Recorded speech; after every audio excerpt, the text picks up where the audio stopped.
નમસ્કાર, આપ જોઈ રહ્યા છો લખત ન્યૂઝ અપડેટ ચેનલ। તમામ સમાચાર અને અપડેટ મેળવવા માટે ચેનલને સબસ્ક્રાઇબ કરો અને બેલ આઇકન પર ક્લિક કરો જેથી તમામ સમાચાર અને અપડેટ તમને મળી રહે। માલિકા ગામથી સાકર તરફ જવાના રોડ ઉપર આવેલા ખેતરની અંદર વીજળી પડવાના વિડીયો વાયરલ કરવામાં આવ્યા। માલિકા સરપંચ ગગજીભાઈ ગાંડાભાઈ માલિકાના ખેતરમાં વીજળી પડી હોવાનું ગામ લોકો દ્વારા જણાવવામાં આવ્યું।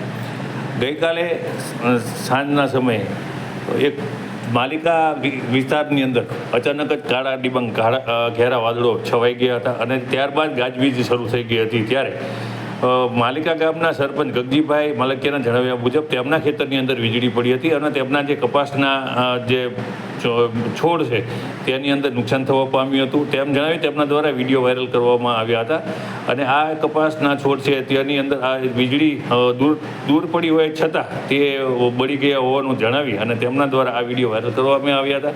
ત્યારે લખતર તાલુકાની અંદર વીજળી પડવાના બનાવો પણ બનવાના શરૂ થયા છે। તેમ છતાં લખતર તાલુકાની અંદર વરસાદ છે જે નહીવત પડતો હોય લોકોની અંદર હાલની અંદર ચિંતાનું મોજું ફરી પડવા પામ્યું છે।